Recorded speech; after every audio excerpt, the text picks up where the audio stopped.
इस वीडियो के माध्यम से रासायनिक अभिक्रियाएं एवं समीकरण में हुए टेस्ट का डिस्कस करने वाले हैं हम लोग। और इस वीडियो में रासायनिक अभिक्रियाएं से संबंधित लगभग सभी इंपॉर्टेंट क्वेश्चन आपको मिल जाएंगे, क्वेश्चन और आंसर दोनों मिलेंगे। ठीक है, बिना किसी विलंब को इस वीडियो को शुरू करते हैं। तो हम लोग का पहला क्वेश्चन है,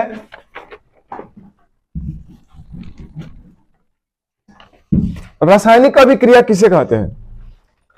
तो कहेंगे कि जब दो या दो से अधिक पदार्थ आपस में संयोग करके यानी कि जुड़ करके अपने से भिन्न गुण वाले नए पदार्थ का निर्माण करते हैं, तो ऐसी प्रक्रिया क्या कहलाती है? रासायनिक अभिक्रिया कहलाती है। जैसे मान लीजिए ऑक्सीजन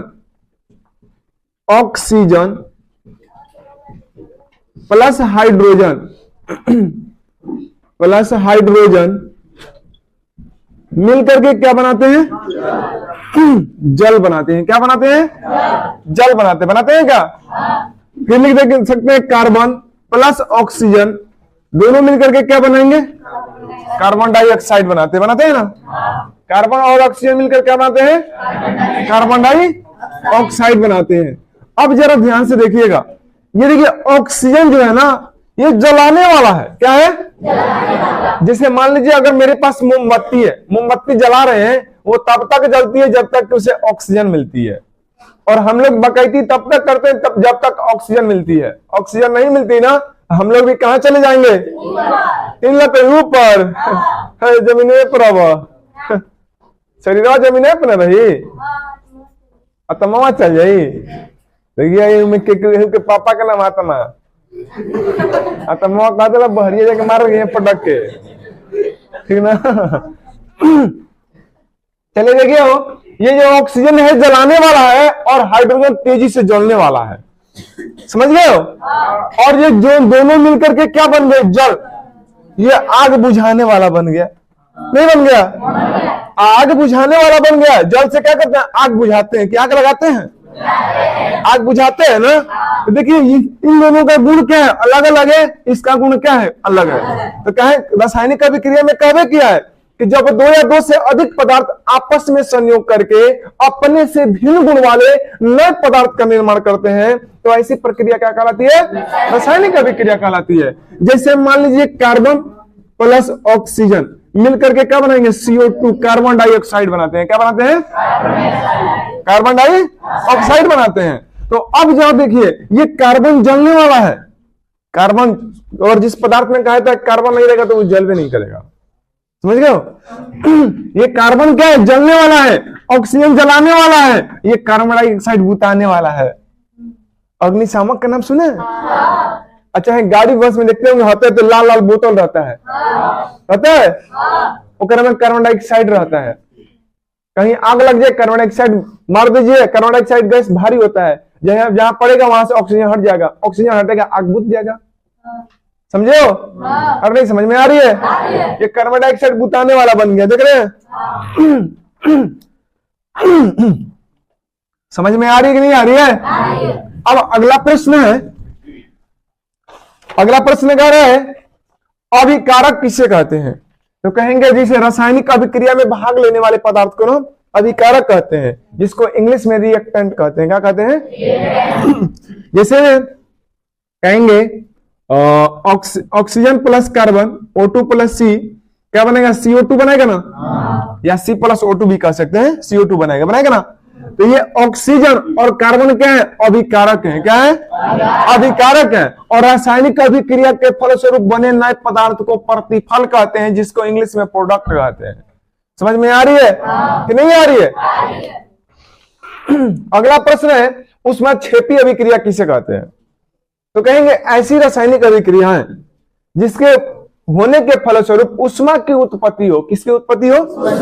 उष्मा की उत्पत्ति हो, तो ऐसी रासायनिक अभिक्रिया को ऊष्माक्षेपी अभिक्रिया कहते हैं। बात समझ में आ रही है? अब देखिए जब ऑक्सीजन और कार्बन की अभिक्रिया कराते हैं तो कार्बन डाइऑक्साइड प्लस में क्या बनता है? उष्मा बनता है। क्या बनता है? उष्मा बनता है। क्या बनता है?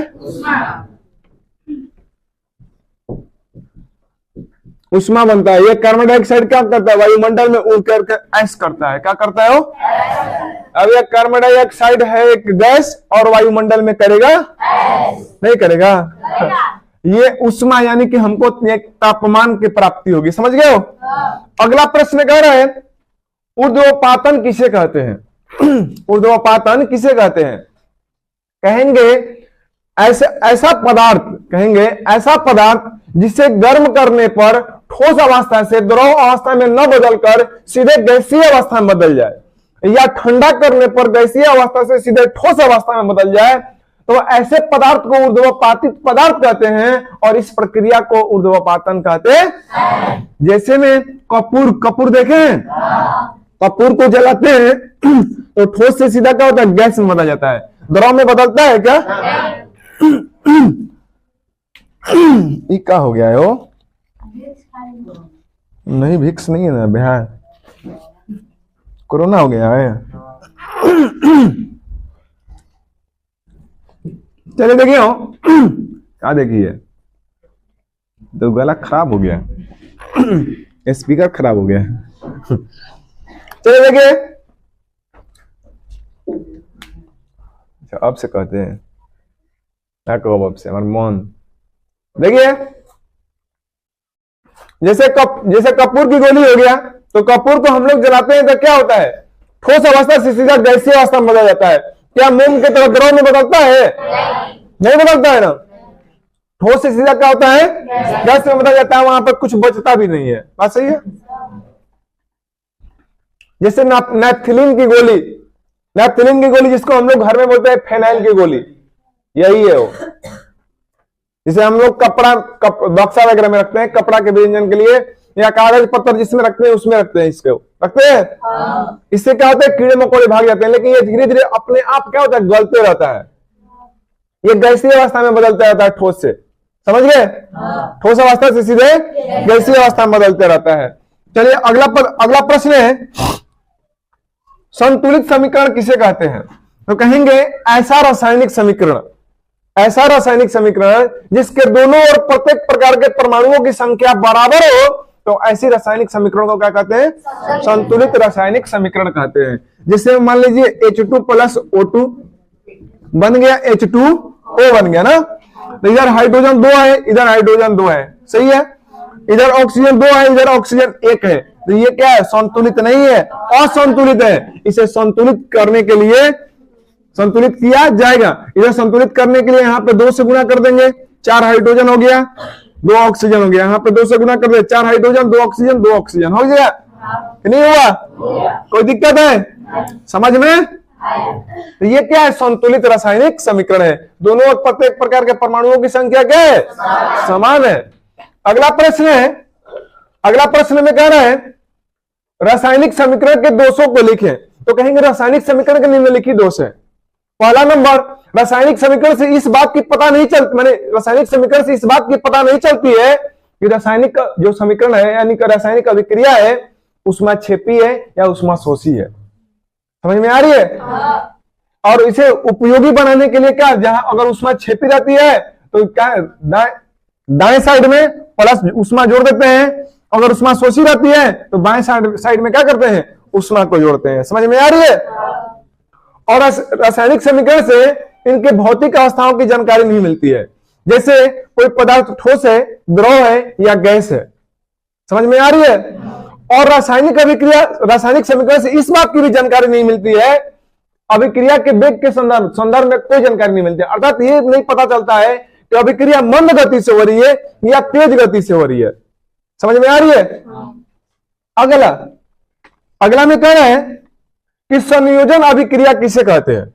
तो कहेंगे कि जब 2 या 2 से अधिक छोटे छोटे यौगिक या अणु आपस में मिलकर के अपने से भिन्न गुण वाले एक बड़े अणु का निर्माण करते हैं या एक बड़े यौगिक का निर्माण करते हैं, तो ऐसी रासायनिक अभिक्रिया क्या कहलाती है?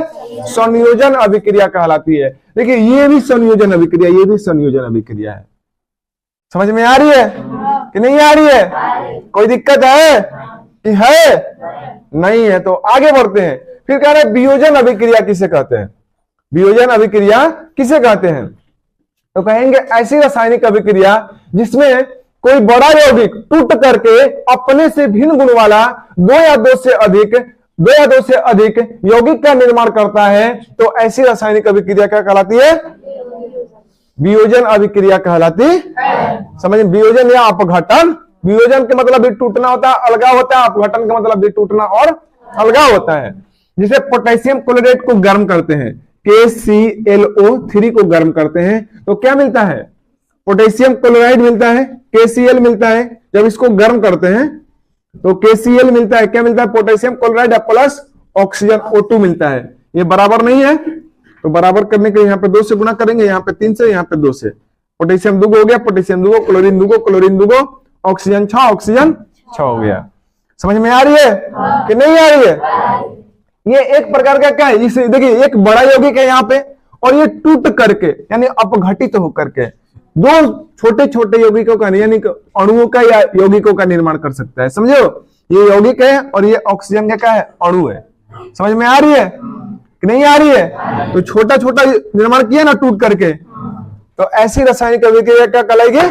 वियोजन या अपघटन अभिक्रिया कहलाती है। अगला प्रश्न है, उदासीनीकरण अभिक्रिया किसे कहते हैं?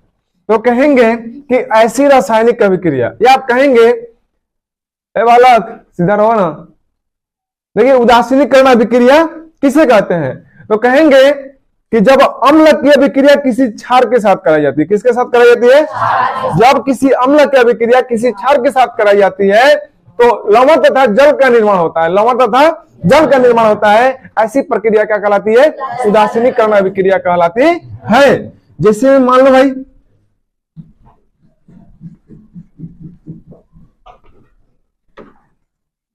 जैसे हाइड्रोक्लोरिक अम्ल हो गया HCl, ये अम्ल हो गया। NaOH, ये क्या है? सोडियम हाइड्रोक्साइड, ये है क्षार और ये है अम्ल। जब इसकी अभिक्रिया कराते हैं तो ये क्या करता है? क्लोरीन सोडियम से अभिक्रिया करेगा, यानी बनाएगा NaCl। ये एक प्रकार का लवण है। क्या है? लवण है, जिसको साधारण नमक भी बोलते हैं। ठीक है। और ये हाइड्रोजन इसके साथ अभिक्रिया करेगा, क्या बनाएगा? H2O, यानी हाइड्रो, अरे यहाँ पे हो गया जल, और यहाँ पे क्या हो गया? Sodium chloride. ये लवण हो गया और ये जल हो गया। तो ऐसी अभिक्रिया न तो अम्लीयता रहा न तो क्षारीयता रहा, ये हो गए उदासीन। समझे हो? नहीं समझ में आ रही है कि नहीं आ रही है? अब देखिए H2SO4, ये क्या है? सल्फ्यूरिक अम्ल है। कैल्शियम हाइड्रोक्साइड CaOH का होल ट्वाइस। ठीक है। ये क्या है? कैल्शियम हाइड्रोक्साइड, ये क्षार है और ये क्या है? अम्ल है। समझ में आ रही है? जब इन दोनों को अभिक्रिया कराया जाएगा तो क्या मिलेगा? CaSO4, calcium sulphate plus H2O बनेगा। लेकिन H2O बना, लेकिन यहाँ पे क्या है? इधर हाइड्रोजन कितने हैं? 2 है, 2 4 है। इधर कितना है? यहाँ पे 2 से गुणा कर दिए, ऑक्सीजन 2 हो गया और हाइड्रोजन 4 हो गया, और कैल्शियम एगो, सल्फर क्या हो गया? एगो, और ऑक्सीजन यहाँ पे 4 है। यानी इधर ऑक्सीजन कितने? 4 2 6 है, 4 2 6, सब बराबर संतुलित हो गया। समझे हो? ये कैल्शियम सल्फेट क्या है? लवण है, और ये क्या बन गया? जल बन गया। ये कैसी अभिक्रिया है? उदासीनीकरण अभिक्रिया। समझ में आ रही है कि नहीं आ रही है? सबको पोलियो मारा है क्या? हो क्या? बुखार है? एकाध व्यक्ति का ना होगा। अब कह रहे हैं ऑक्सीकरण अभिक्रिया किसे कहते हैं? तो कहेंगे ऐसी रासायनिक अभिक्रिया जिसमें ऑक्सीजन का संयोग हो या हाइड्रोजन का वियोग हो, तो ऐसी रासायनिक अभिक्रिया को क्या कहते हैं? ऑक्सीकरण अभिक्रिया कहते हैं। जैसे में मान लीजिए भैया H2 प्लस O2, H2 ऑक्सीकरण अभिक्रिया है। ये ऑक्सीकरण और अवकरण दोनों हो सकता है, क्योंकि हाइड्रोजन का भी संयोग है और ऑक्सीजन का भी संयोग है। ये रेडॉक्स अभिक्रिया भी हो सकता है। ठीक ना?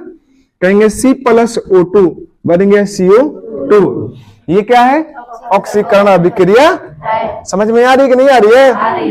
कहेंगे Zn plus O, ZnO, zinc oxide. कहेंगे Na प्लस O2,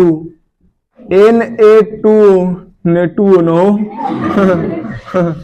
Na2 घर आके मत कहेंगे Na2 नहीं तो लोग मारने लगेंगे तुरंत घर के लोग। Na2O यानी कि ये क्या बन गया, सोडियम ऑक्साइड बन गया। ये सब क्या है, ऑक्सीकरण अभिक्रिया। समझ में आ रही है कि नहीं आ रही है? अब आप लोगों के दिमाग में कई ऐसे सूत्र आ रहे होंगे, नहीं आ रहे होंगे? चलो भाई अगला है, कह रहे कि दहन किसे कहते हैं? क्या? अच्छा, विस्थापन अभिक्रिया भी है वो। चलो भाई, विस्थापन अभिक्रिया एक प्रश्न छूट रहा था, तो विस्थापन अभिक्रिया किसे कहते हैं? तो कहेंगे कि ऐसी रासायनिक अभिक्रिया जिसमें किसी यौगिक या अणुओं, किसी यौगिक या परमाणु को किसी दूसरे परमाणु द्वारा विस्थापित करके, यानी अधिक अभिक्रियाशील परमाणु द्वारा विस्थापित करके उसका स्थान स्वयं ग्रहण कर लिया जाए, तो ऐसी रासायनिक अभिक्रिया या ऐसी प्रक्रिया विस्थापन अभिक्रिया कहलाती है। जैसे मान लीजिए जिंक सल्फेट का जलीय विलयन लेते हैं,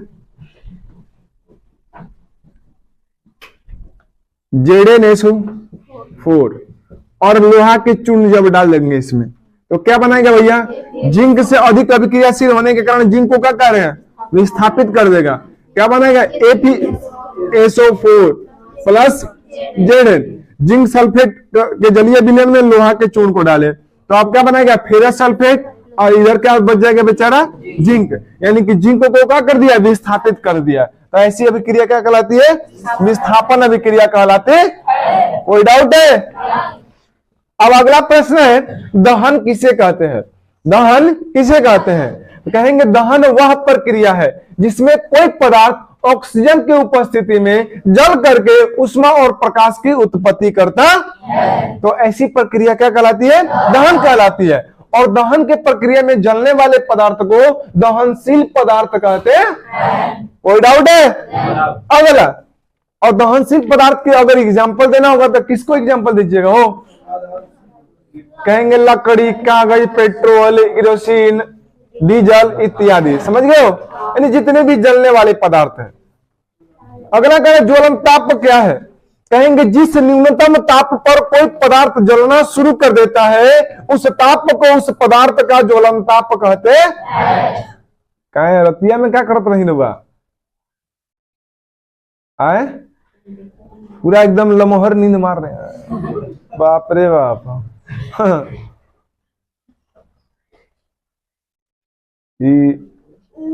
फिल्म के एक सीरियल के बीमारी हो, यहाँ आके बुझाई करते हैं यहाँ। हाँ भैया, रात में हम फिल्म सीरियल नहीं देखेंगे तो हेजगी आके बुझाई करेंगे। कहीं महाराज कहेंगे बढ़िया चीज मिल रहा है, एक से लाइफ बनने वाला है, तो लाइफ बनाने के बजाय बुझाई कर रहे हैं। हाँ, भूत होता है।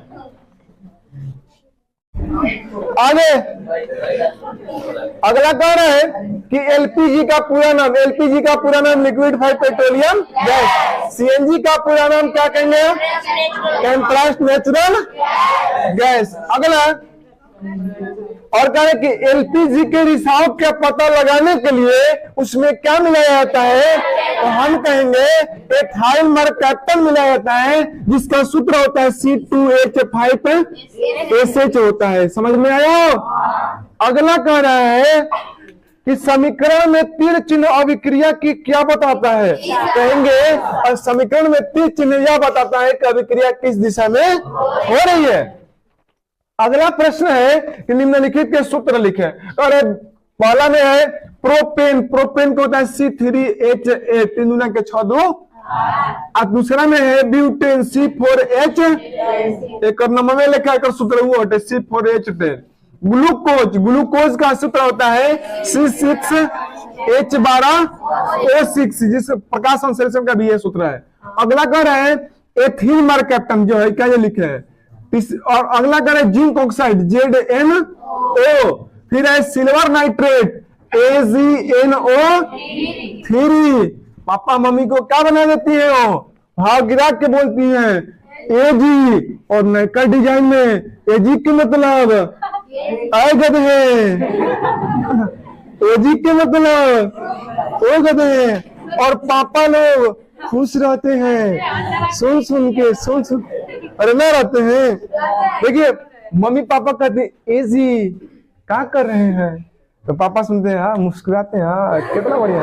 और मम्मी मन ही मन ऐ कहते हैं क्या कर रहे हैं नहीं है। अब पापा कहती हो जी कल बाजार चलना है ना, तो पापा खुश हो जाते हैं, अरे हाँ हाँ चल रहा है मार्केटिंग शॉपिंग करना है। लेकिन मम्मा कहते हैं कल बाजार चलना है ना, ये उल्लू बनाने वाली होती है अगला। और पापा खुश रहते हैं, फूल फूल समझते ही नहीं है, नहीं हो। चलो भाई, कहेंगे कि पदार्थों में ऐसा कौन सा पदार्थ है जिसे रेस्पेक्ट से बोला जाता है, तो कहेंगे जिसका संकेत जो होता है, संकेत रेस्पेक्ट से बोला जाता है, कहेंगे चांदी है, उसका संकेत होता है एज। बड़ा प्रेम से बोलना पड़ता है, समझे हो, एज नहीं बोलना पड़ता है, अरे समझे हो। अगला कह रहा है, क्या कह रहे हो, जिंक सल्फेट का सूत्र लिखना है। तो जिंक सल्फेट के ZnSO4 जो कि रासायनिक संयोजन अभिक्रिया या विस्थापन अभिक्रिया बताया गया है। अगला क्या है, निम्नलिखित समीकरणों को संतुलित करें। ये खुद से आप लोग कर सकते हैं, 13 नंबर प्रश्न लास्ट प्रश्न था। और इस लास्ट में लिखा गया है, 2 लाइन लिखा गया है कि सपने वो नहीं होते जो सोते वक्त देखे जाते हैं, सपने तो वो होते हैं मेरे दोस्त जो सोने नहीं देते हैं।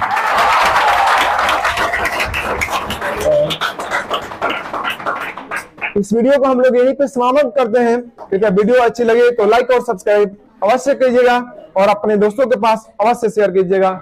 जय हिंद, जय भारत।